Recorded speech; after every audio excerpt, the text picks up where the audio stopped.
Hello, and welcome to this episode of the Curious Advantage podcast. My name is Garrick Jones. I'm one of the co-authors of the book, The Curious Advantage, and today I'm here with my co-authors Paul Ashcroft. Hello. And Simon Brown. Hello. We're delighted to be joined today by Kentaro Toyama. Hi, Kentaro. Hi. And welcome to the Curious Advantage podcast. So, you're a computer scientist, an author, and a leading voice in digital development. Can you share a little bit about your journey and how curiosity shaped your thinking around the role? And more specifically, we're very curious about limits of technology in social change. Sure. Thanks for having me. So I am a computer scientist by training. I did a PhD in an area of artificial intelligence called computer vision. And in 2004, I moved to India. I was working for Microsoft at the time, and I helped the company start a new research lab in India. I'm a research scientist, so curiosity is arguably the main factor that drives all of my work. I'm, curious about what makes things work and what doesn't make things work, and how both technology and people interact in that process. You asked a little bit about the limits to technology. I mean, to sum up what I discovered while I was working on these projects in India, where we tried to use digital technology to address problems in agriculture, governance, healthcare, education, and so on. The overall, punchline of all of that is that I came away believing that digital technology only amplifies underlying human forces, and that in many cases where we have challenges or indifference with human institutions or even individual capacity, no amount of good or even great technology can turn that around. Dara, you talk about this in your book, Geek Heresy, which challenges a lot of the mainstream thinking around tech for good. What motivated you to write Geek Heresy, and how was it received at the time? So after about 5 years in India, at which point I had worked on probably over 50 different research projects where we tried to use some digital technology, sometimes off-the-shelf technology, sometimes technology that we developed ourselves to address challenges in different fields. I kept coming back to this challenge, which was in a very controlled research context, we could get the digital technology to do what we wanted, and oftentimes it would help. And we would write papers about it, publish them, and be happy as far as that goes. But then as soon as we tried to use the same technology in real world context to kind of show that it could have similar impact, we kept running into all kinds of challenges. And so after 5 years of that, I sat down to kind of think about why that was happening, because it's super disappointing for us as research scientists to see the situation where the research works in a research context, but then fails to do so in the real world. And I ultimately came to subscribe to a theory that I now call the law of amplification of technology, which is that digital technology amplifies underlying human forces. And so that means that the technology can help exactly where the human forces are aligned in a positive direction, but exactly those challenges where the human forces are indifferent or dysfunctional or corrupt, again, the technology only amplifies that. And sometimes, usually it just doesn't fix the problem, but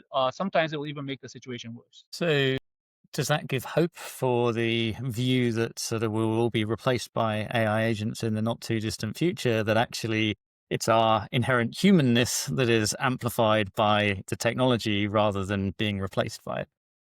Yeah, that's a great question. One of the interesting things that happened when I came back from India, I live in the United States, is that I realized that amplification actually explains almost all of digital technology's impact on society. And I think that will likely hold for a while, but AI might be different in the following way. The idea that technology amplifies people is based on the idea that human beings are the only ones that have agency, and also that human beings only treat other human beings as entities with intention and agency. But with AI, especially as it becomes more and more sophisticated, we might start acting as if AI has its own autonomous agency, or even giving it a lot of decision-making power, at which point I think some of it will not just be amplification.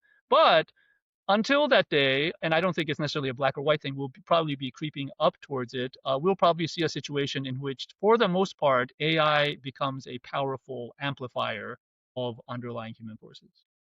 And where AI and digital tools are expanding rapidly, then how do we avoid falling into the trap of solutionism, if you like? Yeah, I think that's always a temptation. Again, I'm a computer scientist, so my natural inclination is want to solve problems with technology. But I think, I mean, all three of you have been working in areas which involve digital transformation or helping organizations use digital technology.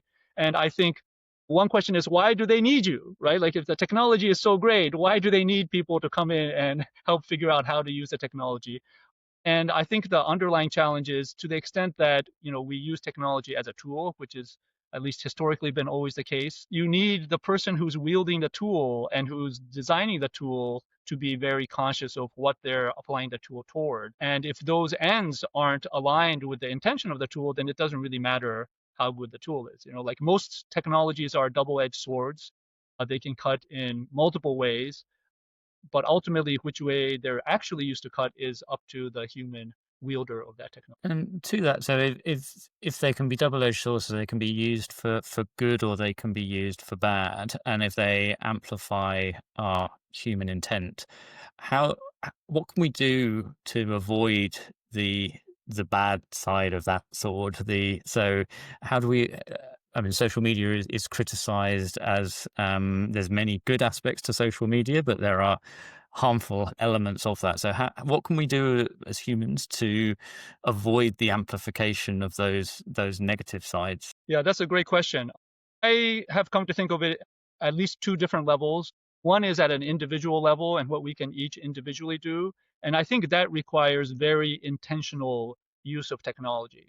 There's now, a lot of research about the potential negative impacts of digital technologies. And you mentioned social media, so let's use that as an example. And with social media, kind of it's this mindless use of it where you're just using it because it happens to be there, and letting yourself absorb whatever it is that random people out there have put out there that causes things like mental health challenges, or distraction to the point that you're not as productive as you want to be, or being influenced by things that you might not otherwise be influenced by, just because again you're being bombarded with a large amount of possibly charismatic people saying certain things. But if you use social media very intentionally, then it can obviously be a tool that helps you, right? I mean, I think most of us we want to stay in touch with our close friends and family, and social media can help with that. And as long as we kind of compartmentalize that and say, okay, right now I'm deliberately using social media to stay in touch with my, let's say my high school friends, and it's for that purpose, I think that's okay. But then if I find myself again, somewhat unconsciously going to it as a form of light, entertainment, or just a way to kill time, I think that can lead to negative consequences. And then the second thing is to think of it at the societal level. I do think that most digital technology is under regulated. That's the way that the industry likes to have it. But I think in the end, we are seeing now, for several years, if not decades, the negative aspects of digital technology impacting society as a whole. We've seen things like the Cambridge Analytica scandal and Facebook, where even our politics and our democracies are now being affected in negative ways through digital technology. And I think good regulation is probably the best way to address that. Kentaro, I would assume the same logic applies to the generative AI tools that are shiny new toys that, I don't know, speaking for myself, leaned in 110% into, because we just explore every day the new things it can do and are surprised and delighted every day. What can we learn from the mistakes of that rapid adoption and over-adoption maybe of social media with the Gen AI tools, as we are figuring out what it can do for us? Are there parallels there? Yeah, I think so. I mean, in some ways, I think we as a society have learned a little bit from our experience with social media. I mean, it's hard to believe now, but if you go back even, let's say, 10 to 12 years, there was a time when most of what people were saying about social media was immensely positive. You can go back and find very respected, journalists and thinkers saying things like, "Oh, social media is going to, help us usher in a time of world peace, because we will suddenly be connected to people we never, otherwise would meet, and we'll empathize with them, so on." And now that we look back, it's unfortunately not gone that way. And I think events, that have happened on social media, as well as fairly strong evidence that suggests that social media can be harmful to children in different ways, we've seemed to be absorbing that as a society. And so with AI, there does seem to be acknowledgement by many people, even people who aren't necessarily experts in this area, that more regulation is required. But I think the regulation has been slow to come, and that's where possibly we need to put more emphasis. I agree with you that generative AI. I'm a professor. I teach students, and I was shocked at how quickly they began to use ChatGPT. It was within weeks of release that we as a faculty started receiving essays and papers that very obviously were not written by our students. And so it's stunning how quickly the adoption has been, and arguably how thorough it is. I want to ask a question, and just to go back to the intentionality and what we've learned from social media and so on. But at that point, you say that it's amplifying and the whole thing about technology is it's amplifying human traits that we have. And does that really bring us back to the need for a very solid conversation about ethics and how we spend our time? And how does that sit with the sort of more libertarian views that it should be open and that things will sort themselves out, do you think? Big question, I know. More philosophical. Yeah, I mean, in the end, I think, it all is a ethical question, because if there was nothing ethically problematic with AI or with social media, we wouldn't be worried about it so much. It's because we know that these technologies have the capacity to cause harm. And anytime you talk about harm, that's an ethical question. So, yeah, I do think we need to be thinking about the ethics. Arguably, that's really the main issue, even in, whether it's individual use or public policy. And certainly generative AI raises ethical questions that I think are, I'm not a philosopher, so I hesitate to say any of this in a very strong way, but I do think that it raises new ethical questions of a kind that we have not had to deal with, because it will be, when we have what's called artificial general intelligence, AI that is like human in every respect and possibly exceeds it, it will be the first time in human civilization that we as human beings have to contend with anything that is as smart as we are, and anything that can replicate the kinds of behaviors that we can do. And so that raises a whole host of, I think, new ethical questions. And maybe following up on that, so I mean, there's a lot of very different perspectives around when we reach AGI. I guess there's lots of different definitions around AGI. We saw in the last couple of weeks that GPT 3.0 is now passing IQ tests at a level of 136, which is 98% of the higher than 98% of the population. Even the offline test, I think, was at 116 that it had never seen before. So reaching an IQ that's sort of higher than most humans. What are you talking to with your students about AGI? What are your views on when we may start to see these glimmers of AGI, or are we already seeing these glimmers of AGI? And what we're seeing in public, I guess, is probably what's different from behind the scenes as well. So what are your thoughts there?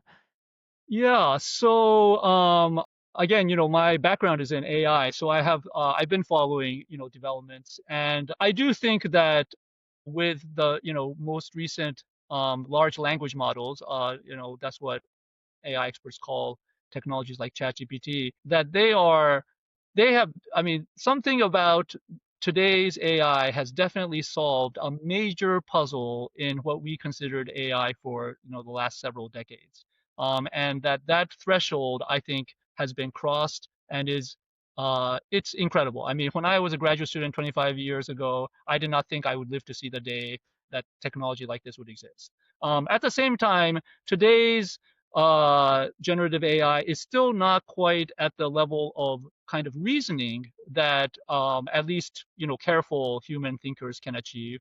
And I think it's because the existing technology is very good at producing what are statistically human-like outputs, but they don't actually do reasoning in a very kind of careful step-by-step logical way that all of us are taught through math classes or science classes and things like that.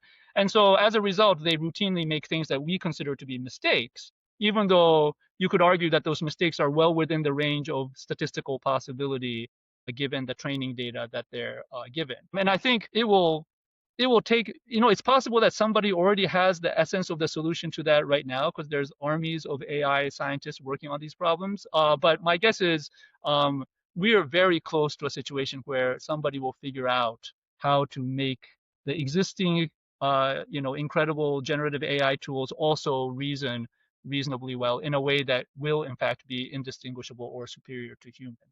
Um, yeah, it's always hard to predict these things, but the way I think about it is, evolution took billions of years to get to the point of something that is like our current AI. And then it only took maybe a couple of million, if not 100,000, a few 100,000 years to get to the point of the logical thinking that human beings are capable of. So I feel like that last little bit is really just a few tweaks on whatever we have right now in AI, and it's just a question of when we'll find it. You mentioned a moment ago your students using ChatGPT sort of within weeks of it coming out. How have you evolved your teaching or how you work with students in an age where they have access to this phenomenal technology? What does one of your assignments or your study groups or whatever look like now in an age of I mean, to put it in a nutshell, I'd say I've gone back to blue books. I don't know. Do they have that in the UK? Blue books are what we use in college to, handwrite solutions, and they used to be a thing of the past where everybody would have to come to a class, and then you'd have you'd have a sheet that has all the questions, and then you'd have to write the answers in what we call a blue book, which is basically a thin blue notebook. Yeah, I mean, I've tried to move at most of my assignments in a form where the students, to the extent that I'm asking them to write things, they're actually writing in class on paper and pencil, with pencil, rather than at home when they have access to all the technology and we just have no idea what tools they're using for what purpose. I will say that I do certainly have assignments that involve writing, and to some extent, I think it's helpful for students to learn how to use AI. And so, the standard I always tell them is, look, in the end, whatever content you submit is your responsibility, right? Like, you can't say, well, I used AI and the AI screwed up, so that's not my fault. You have to make sure you review everything that you submit. We'll grade it at at face value. I also ask my students to write a short blurb about how they used AI, if they do at all, just so that we're conscious of it. And then I treat as something equivalent to plagiarism if we catch an instance of use of AI that was not indicated. So yeah, there's different things. My colleagues do different things. Many of us have tried to move towards more activities and things where, it requires some action in the classroom, as opposed to just, writing things in a digital form. It's fascinating to me that the more the AI grows and evolves, the more our response is to become more human in some respects and to get into constructivist learning systems that were all the rage before the technology took off. So we go back. I mean, the idea about learning through doing and being in the world. We were speaking to Andy Clark, the philosopher, the other day, and we asked him this question about the reasoning and the impact in the real world of AI. And he said, well, the big difference at the moment is that AI is, as you said, creating a replica of human reasoning in some respect. But the big difference is that AI does not exist in the world, and it cannot act in the world. It's acting through us, through our agency at the moment. Not yet. It doesn't have specific action. And he says that he believes that that's the key difference at the moment. And that's what sets us apart. But he says that also makes it perhaps a new species that we have to be aware of. But I'm fascinated about how it becomes more constructive and how it forces us to be more human. It reminds me of when we were talking to Bob Stein from Voyager, who was part of the team that invented Adobe, and we said, what's going to happen to books? And he said, well, all the books and the things we use every day in the magazines and the books in universities will become available online. But real books, the books that will become to value, will become like art books and things that are very high production values and very beautiful. And we've seen that happening as well. So it's something about how our response is fascinating, but perhaps it makes us more human. How do we shift this focus from what technology can do to what humans should do with technology, do you think? I mean, I think to the extent that as human beings, we each, we want to have some value to the larger world, and we want to express that value. and we also want to have that value acknowledged, my guess is, at least the desire to do that will continue to exist. I think the challenge that AI presents is the possibility that, over the next couple of decades, most of us will not have anything that is different from what AI can cheaply produce to offer. And so there'll be this question of, the immediate impact is on jobs. And so that'll raise this question of, do we need to decouple, what we do as a profession from how we earn our livelihood? Because it may just become that most of us won't hold a candle to what AI can do, and therefore it's pointless to hire us. But I think assuming that we don't end up in a world which some science fiction writers project, which is one in which a few people are extremely wealthy and powerful and everybody else is destitute. Assuming we don't end up in that world, then I think there is a question of, how do human beings express their value?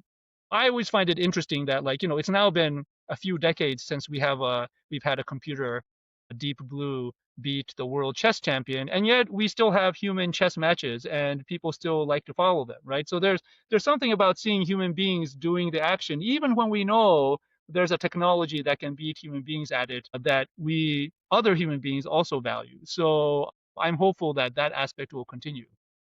I saw a music performance conducted by a robot conductor. I didn't see it, but I saw that this happened, and it was utterly soulless. And people didn't want to go because it can be done perfectly, but it was just unenjoyable. So I think in a similar way, as you say, there is going to be a role for the human. So we're talking to Kentaro Toyama, who is the W.K. Kellogg Professor of Community Information at the University of Michigan School of Information and a Fellow of the Dalai Lama Center for Ethics and Transformative Values at MIT. He conducts interdisciplinary research to understand how digital technology can and cannot support community development and social change. In previous roles, Toyama was co-founder and assistant managing director of Microsoft Research India, a research scientist in computer vision and artificial intelligence at MSR Redmond, and a calculus lecturer at Ashesi University in Ghana. He is the author of Geek Heresy, Rescuing Social Change from the Cult of Technology. And Dara, you mentioned jobs there, and it's no doubt top of many people's mind at the moment. We're seeing on a weekly basis large organizations letting go very large numbers of people, unfortunately, as they pivot. Do you see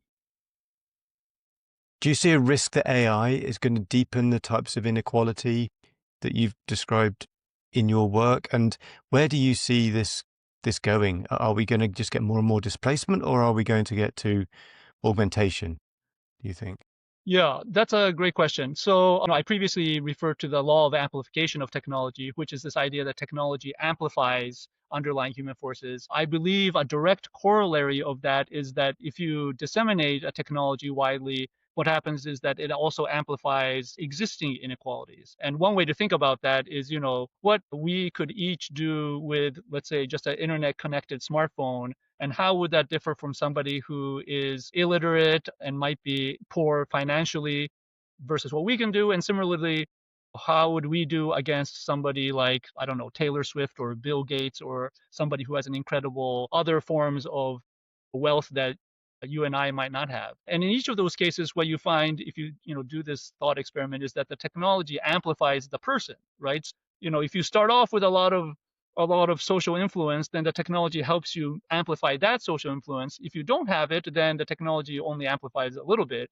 And so again, all kinds of socioeconomic inequalities are just further widened by technology.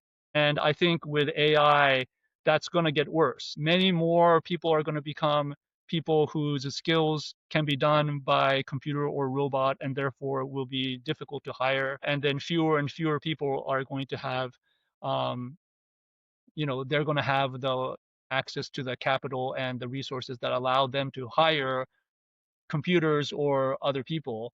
And so I think that that inequality will just get worse and worse and worse. Sometimes I hear this idea that, as long as we use AI to augment people and not to replace them, it'll be okay. But, the last 50 years of history does not show that we can trust corporations not to remove human beings when they can with a cheaper alternative, right? So manufacturing has shown that with factory robots and automation. We're seeing that with the loss of retail in most places due to companies like Amazon.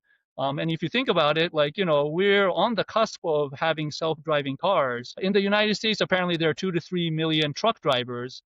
Overnight, that group doesn't have a skill that, you know, that a company would pay for. So I do think these threats are very real to the job market. And if there's any silver lining, I think it's when people like us with expensive college degrees and this belief that we ought to have a livelihood suddenly start losing those. I think everybody will be up in arms, and that might lead to a very major change in the way that we run the global economy. And through your work on ethics, what do you see as the, I wouldn't like to go as far as the solution, but some potential ways that we can mitigate that? I mean, you talked earlier on regulation, which and reference maybe it's not going slow enough and we're not putting enough emphasis on. We hear reference to universal basic income, but yeah, how feasible that is short term, I don't know. And then you sort of layer on that a lot of these things are on exponential curves, and we're notoriously bad at predicting the impact of one exponential curve, let alone many interplaying off each other. So what have you sort of explored as potential ways that we can create the positive future rather than amplifying the disparity that may be there today? Right. One that I think is still politically difficult, but which I think is absolutely necessary, is very progressive taxation. So, progressive taxation means that wealthier people get taxed at a much higher percentage, not just in terms of absolute amounts, but in terms of relative amounts than people who are earning much less. And I think the sooner we start doing that, the more we are on a road to practice what universal basic income might look like. Right. So, I live in the United States. In the United States, we generally, economists will tell you, we have a very regressive taxation system. The Warren Buffett, the head of Berkshire Hathaway, he basically would say that he's paying a lower tax rate than his administrative assistant, which makes no sense, right? I mean, he's a gazillionaire. Why shouldn't he be paying a greater share of taxes than a person who is earning a salary to survive? So those kinds of things I think absolutely need to be fixed. It's always a wonder to me how in a democracy that doesn't work out. It's surprising to me. I mean, you'd think the average person would realize, yes, of course, if you're wealthier, you've benefited more from the things that the world has to offer. There's no reason why you shouldn't pay a greater share to give back. So I think that's really the essence of it. And an extreme version of that would be universal basic income, which I don't think solves every problem, but is probably something we need to think seriously about if we get to a world in which AI and robots can do all the work that, or at least a good chunk of the work that human beings can do. I guess the challenge then, though, becomes incentives. So if progressive taxation is the answer, then likely is politicians that can put in place that progressive taxation, and there's probably not the incentive because the political damage of putting in place high progressive tax is unlikely to be a vote winner. So does that mean we're going to knock up against the incentives challenge? I mean, I think, extreme inequality leads to societal turbulence and turmoil. And I think we're already beginning to see that around the world. A lot of people who see things like the rise of fascism around the world, the loss of democracy, which unfortunately we're seeing in the United States as well. Some people connect that to the fact that there's rising inequality in those countries. And I think if the inequality becomes extreme, and like I was saying earlier about, even a professional class losing the ability to earn a wage, I think we'll see a lot more rebellion and revolt. I've actually been in rooms with people who consider themselves very successful and rich entrepreneurs where they kind of like behind the scenes are talking, they're all worried about what they call pitchforks, meaning the masses with pitchforks coming after them. I think this is why we're seeing more and more instances of very wealthy people buying up islands and creating their own bunkers. Some of it may be because they're worried about the next pandemic, but I think a lot of it is they're worried about regular human beings coming after them. Yeah. And if they're worried, I think the incentives are there for them to think a little bit about, okay, how can we make this so that millions of people or billions of people aren't as unhappy about their situation? It's fascinating to me that, the biggest concern of the wealthy apparently is security. And that when you talk about as soon as the professional classes, traditionally, the solid middle class, are under threat, you will probably have a spectacular form of revolution and impact within society, because that could happen very quickly.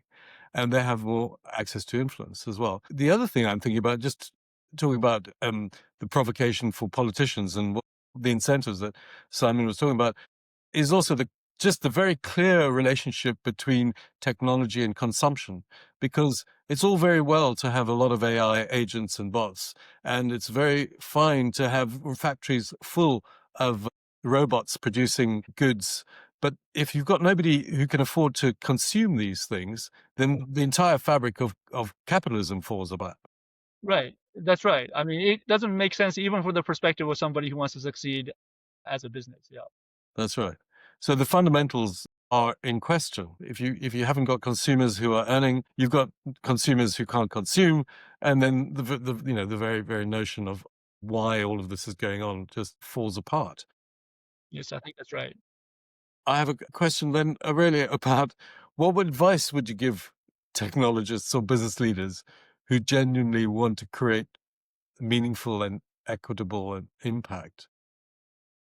I think they should themselves be requesting more regulation. And actually, a few years ago, soon after ChatGPT came out, we saw a funny moment where, for example, the CTO of OpenAI, the company that puts out ChatGPT, appeared to be almost begging the US government to regulate the industry. And one of the funny things about this situation is that no single company wants to unilaterally disarm, so to speak. They don't want to put themselves at a disadvantage compared to their competitors, to their rivals. But they're generally okay as long as the playing field is actually level, which to them means everybody has to play by the same rules. Everybody has to have the same regulation. I think what makes this difficult, at least in the U.S. context, to the extent I'm aware, is there's always this constant idea that that if the United States holds itself back on technological development, that it will cede ground to China. And we don't have a world government, so there's not a world in which there will be a regulatory regime that covers the entire world. And so that's a challenge. But I think those kinds of things really need to be worked out, through diplomacy at an international level. As far as technologists are concerned, I think it's helpful for them to be aware of the issues and, where possible, for them to push back against their management. But I will also say that, at least under the current way that capitalism works, that when employees start saying things that their bosses don't want to hear, they they just get fired, which is unfortunate, but a reality of our. Well, it's fascinating, just to push further on the idea of the level playing field. I mean, the level playing field is fundamental to our understanding of open markets and free markets. It's fundamental to our understanding of justice and the rule of law, meritocracy in a democracy. And as we're seeing around the world with some of the rise of fascism and fascist ideas, the idea of a level playing field is very much in question. Or if technology has done anything, it's thrown a light on how unlevel that playing field it might be, which is also despondent for the next generation. I mean, how do you get to play? How do you get a leg up? How do you get to be successful, raise a family, and have a future? I mean, all of this calls capitalism and our current structures into question, which again are huge ethical and huge philosophical questions. I don't think I have an answer at all, but probably these are things, as you say, the call for regulation is needed. And we need to understand that the incentive is to keep the lights on, fundamentally. Yeah, I mean, I'm not a historian, but from what I understand, there was an age of extreme inequality in the 1920s, and at least in the Western world, and it got so extreme that arguably some of that helped kickstart the world wars, and as well as regulation that ultimately kind of helped make things a little bit more even. In the United States, between around 1945 to about 1970, there was a period of very high taxation of the wealthy. Apparently, at some point, the highest marginal tax rate was above 90%, which is stunning if you think about it, in the context of today, where the highest marginal tax rate is like 36%, and so or 39%, and so. We as a civilization have done this correction a few times, and it seems like what it takes is for some significant crisis. And I believe that that's unfortunately the way the world works. Is sometimes something happens and things get worse and worse and worse until it gets to a crisis point, and then there's some changes that might help bring us back from the brink. My guess is AI will push us in that direction as well.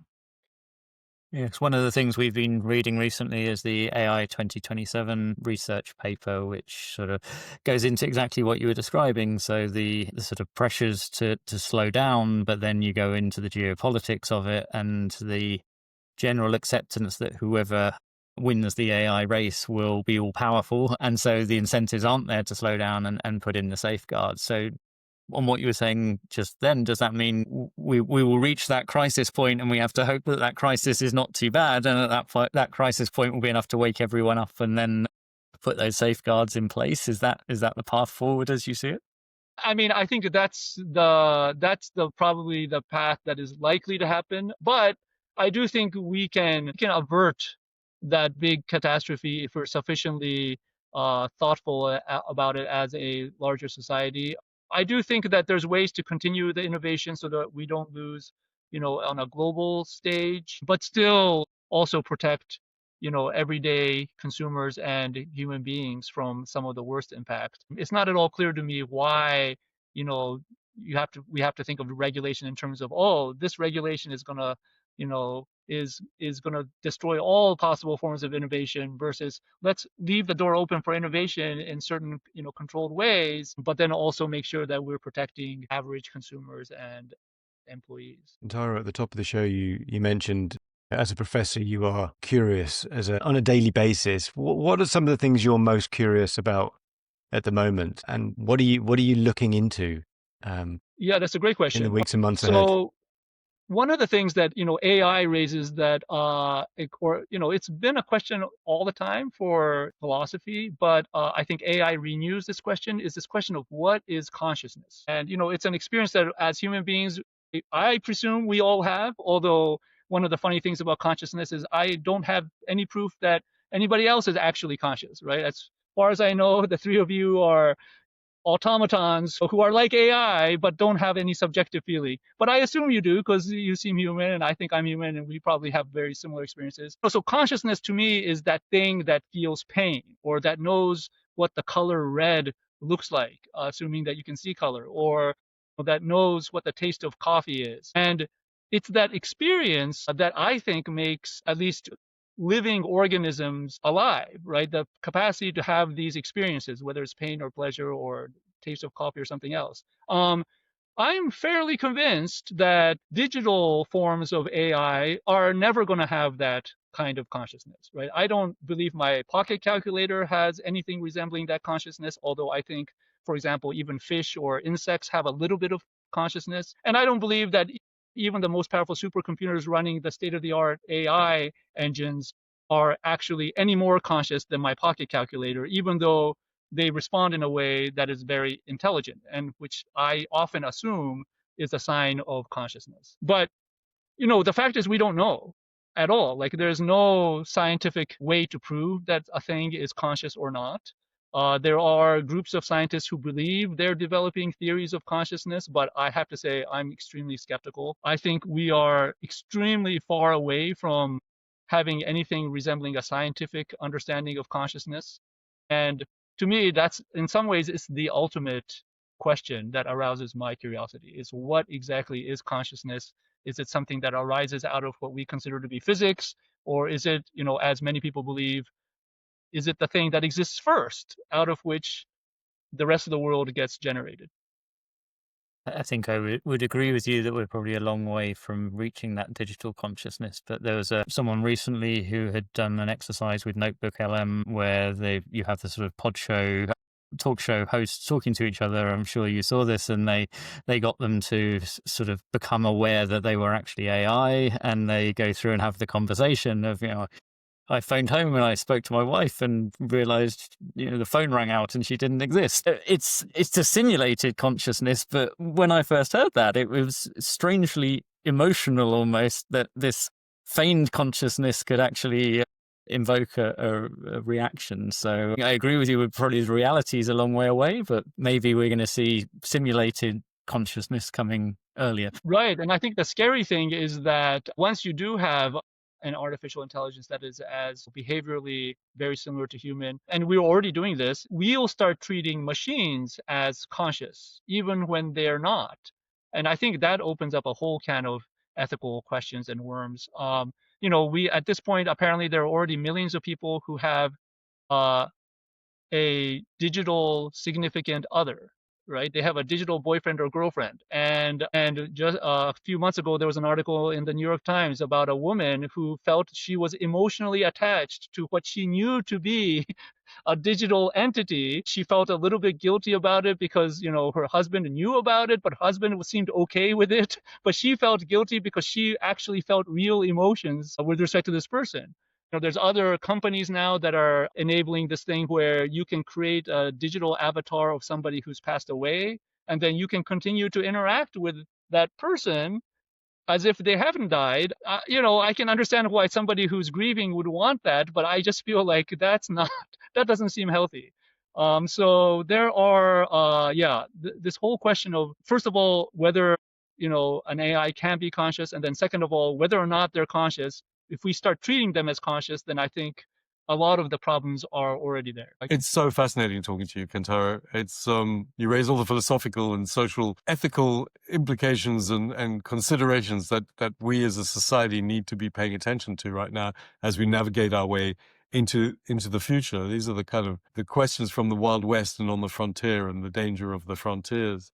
I'm going to try and summarize a little bit of what we've been talking about.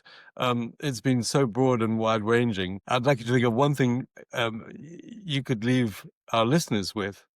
You've been talking about how all of this amplifies basically our human traits and the negative impact of social media that we're experiencing, especially amongst the next generation, and how important it is to start with intentionality, and where we start is the ethical consideration, because that is what gets amplified. Your view is that there's a need for more regulation and policy to deal with these things, and AI can learn from what we've learned from social media, but it has implications for artificial general intelligence. We need to think about the ethics because there are things that are causing us harm as societies. Today, Gen AI is not at the same level of reasoning as a human, but we're getting there very quickly. And it's having implications for how we organize society, but also how we organize education and learning. You talked about the constructive emergence of learning that's coming back into the classroom, and your use personally of blue books in your teaching.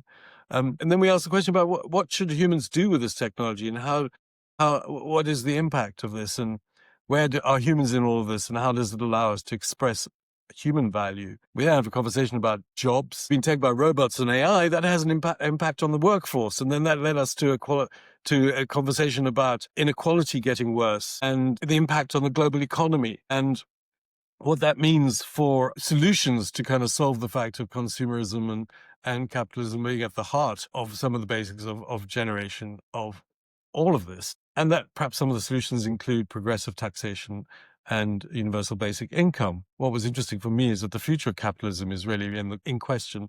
And as you said, regulation needs to be asked for in order to understand what we're doing. Talked a little bit about the level playing field, how that's in question. And I mean, these are big, big, big deals. And how we're going to deal with the increasing inequality that's rising in the world today, because that has implications for all of us. AI, you think, if there's a silver lining, is pushing us in these directions to answer the big questions. And unfortunately, in the past, as humans, we've had to have crises that get us through these. Hopefully, we'll get to a crisis, but through a crisis in a way that doesn't harm too many people. And finally, you told us about how you're curious about consciousness and what that means. So thank you, Kentaro. Brilliant conversation.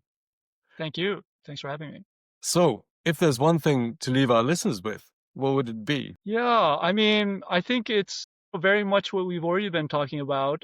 which I understand about your work with curiosity as well. You all work with organizations that want to undergo a digital transformation, but interestingly, you didn't say anything that much about digital in your book, right? It's really all about the human, how to be curious. I think that is super important, which is to say that even in a world in which we're going to be overwhelmed by incredible technologies, ultimately what's important is for each of us as human beings to be the best version of ourselves, and to completely putting aside the question of whether there's going to be entities that can do things as well as we can, we still need to be the best version of ourselves. And I think a lot of that, the essence of that is ultimately ethical. Are we able to take the right action in the right instance, even if it means having to sacrifice things that we might desire? So I'm somewhat pessimistic about the material conditions of the world over the next few decades, but I'm optimistic that as human beings, we'll, by hook or by crook, do the right thing when that becomes necessary. Thank you, Kentaro. Thank you. You've been listening to a Curious Advantage podcast. The series is about how individuals and organizations use the power of curiosity to drive success in their lives and businesses, especially in the context of our new digital reality. It brings to life the latest understandings from neuroscience, anthropology, history, business, technology, art, and behaviorism about curiosity, and makes these useful for everyone. We're curious to hear from you. If you think there was something useful or valuable from this conversation, we encourage you to write a review for the podcast on your preferred channel saying why this was so and what have you learned from it. We always appreciate hearing our listeners' thoughts and have a curious conversation. Join today, #CuriousAdvantage. The Curious Advantage book is available on Amazon and at good bookshops worldwide. Audio, physical, digital, or audiobook copy now to further explore the 7 C's model for being more curious. Subscribe today and keep exploring curiously.